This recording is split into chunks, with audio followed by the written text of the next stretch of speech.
Aloha! Welcome to part 2 of the Nifo Oti, or the Samoan War Club. I'll be finishing up the War Club in this video. This piece took a ton of time. I'd say 80% of the time was just cleaning up the teeth and getting these carved in, shaped in, and then sanding. It took a lot more time than I was expecting, but man, was it worth it. I was absolutely pleased and in love with the way that the teeth came out and how they looked. It also removed quite a bit of weight, so the overall piece itself ended up being pretty light. I'll get to that a little bit later, but it was a pretty awesome piece and it was a ton of fun to work on. It just took ages. I'm sure there's a better way of doing this. I'm not entirely sure. I did get into kind of a swing of it, kind of like a pattern, and so it did make things go a little bit faster, but getting these angles and cutting them in nice and clean, keeping them from gouging out or cutting out large sections was really a challenge. What I ended up doing was I kind of just roughed it in on the first pass through, and then on the second and third passes through is when I would clean it up, make sure all of the edges were in line, and cleaned out any gouging that I might have damaged on it. I did have a couple spots where I cut a little bit too deep, and that was a little bit unfortunate, but overall I think the piece turned out extremely well and I was very pleased with it. I love the way that these teeth look. It's just insane. Way better than it looked previously. So I have this 50% of the way roughed in now. My wife was working on one of her own projects, but you can see that side, and then on the other side, and you got just a glimpse of it, it hasn't yet been roughed in yet. And so the first step that I'm going to do is I'm going to go ahead and draw in how far back those teeth should go, and then sketch in the angle. I did this on the first side and it worked out really well. It helped me keep it all in line and make sure everything had a good symmetrical view to it. I was quite a bit nervous at first, thinking that my teeth would just have no symmetry to them, but as long as I kept that center ridge down both sides, it worked out actually really, really well, and so I was very pleased with how that worked out. I did sharpen my chisels a few times on working on this. I just found it was a lot easier, a lot faster if I kept my chisels nice and sharp, and carving with koa wood does dull them pretty quick. Obviously, I'm not an expert in chisel work. Most of the shaping that I've done up to this point have been using grinders and Dremels and my sanding discs, so just a different skill set, but I love the way that it turned out. I don't know if I'll be making another piece like this. I'm sure I will in the future. This was really just a test. I wanted to do something I haven't done before and push myself, and I had a lot of fun working on this piece, and I feel like I did a pretty decent job. There's a couple small spots here that I probably would have done a little bit different, but for the most part I really liked how the whole thing came out. And you can see I'm finishing up now on this other side, and even with it just roughed in, it's already looking so much better than it was originally. How before, when the teeth didn't go back in towards the spine, and so I was very, very happy with that. The next step here is I need to clean up the rest of the edge work, and I'll be doing this cleanup before I get out the sanders and start sanding. So as of this point in time, I really haven't sanded anything yet. It's all just roughed in, either with the angle grinder or with the chisels. And so from this point forward, I can actually start sanding, smoothing off everything, and making sure all of my edges are nice and clean.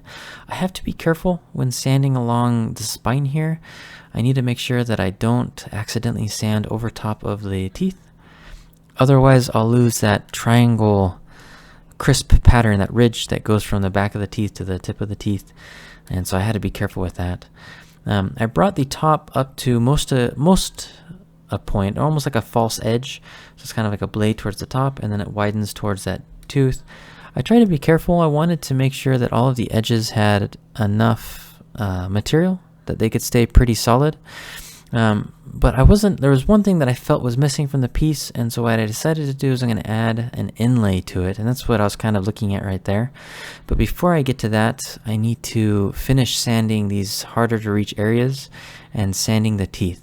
I want to get it sanded down to at least 220 before I cut in the inlays, and I'm doing that just because when I go to put in the inlay and then do the final sanding, I want that to be the last section of sanding. But it just takes so long because I have to sand each of the teeth by hand, and then I have to sand all of the inner grooves by hand, and I really only get to use my sanding disc for the outside edges and everywhere else.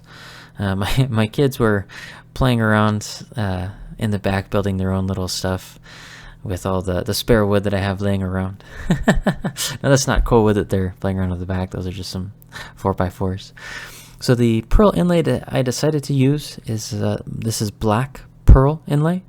It's a darker pearl, and I really liked it. I thought it'd be a nice contrast to the piece, and I'm going to use a 1-inch. So this is a 1-inch template that I had made a long time ago. And so I just draw around it, and that way it gives me something to grind against. And then I cut a guide hole, or rather I drilled a guide hole, and that's so that the center hole on both sides perfectly align. And then I'm using this 1-inch bit here so that I can get that in nice and smooth. I do have to clean it up a little bit on the inside, just because of the shape of the bit. It kind of cuts deeper along the edges than it does the center. So I just clean that up with my chisel, and then use some super glue, push that into place. And then this is just an accelerant that will dry that super glue right away. Obviously it's not going to dry the super glue underneath it right away, but it will get along the edges, which is plenty for me to keep working on the piece. So I went ahead and put in 4 inlays, 2 at the top and 2 towards the base of the handle. And I really liked the way that those circular inlays look. I thought it was a nice complement to the overall piece. And then from here, just a ton of sanding. Oh man, it took almost as long to sand. It probably took a good, I don't know, 4 days to chisel in the teeth and get those nice and clean, and then another couple days of just boring sanding.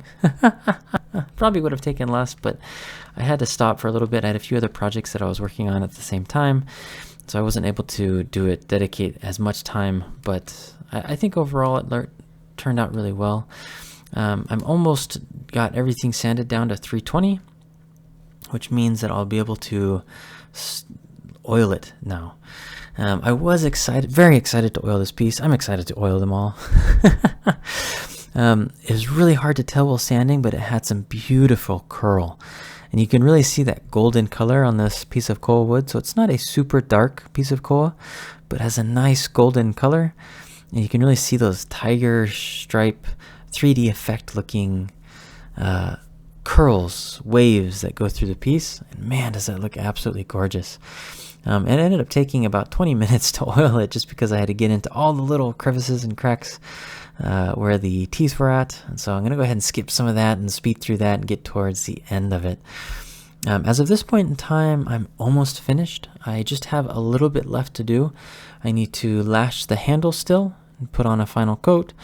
But for now, here's the final oiled piece. I'm going to let this sit overnight let it sit for at least 24 hours and then get back to it, and I can lash it together. I forgot to record lashing it, but it was a very simple lash. And so here in just a little bit, we'll get to see actually the finished piece. But look at that curl. That just looks absolutely awesome. And I love the pearl inlay. That was just a perfect addition to it. And so here is the final, or rather the finished piece with the lashing on the handle. Originally I was going to lash all the way down the handle, but I kind of liked it being just up here in that upper spot.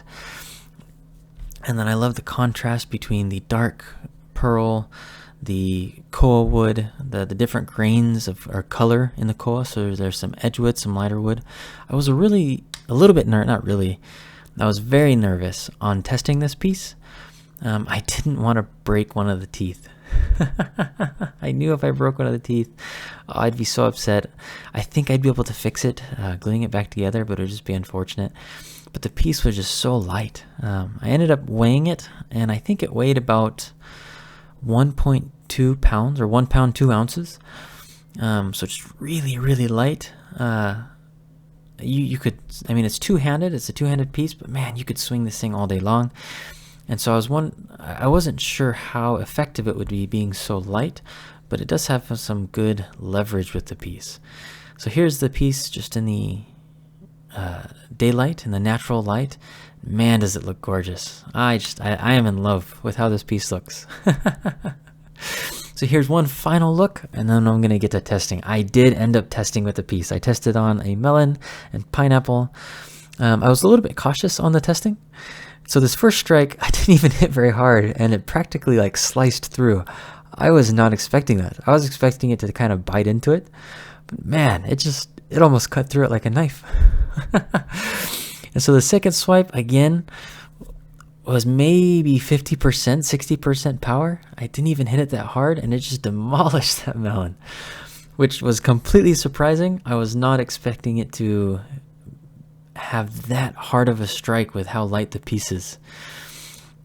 And so on the pineapple here, I gave it a little bit harder of a strike, but still maybe 70%, not even that hard. And even with this light of a strike, and it's hard to tell from this angle, it cut about 3/4 of the way through. It hit the post and then snapped in half. So it almost cut halfway through the pineapple with just one strike, which is crazy. So these things would just demolish, do so much damage. Well, this was a ton of fun. This is again, it's a Nifo Oti. It's a Samoan piece. I absolutely loved it. If you like it, leave a comment and like below, and I'll see you next time. Mahalo, everyone. Aloha.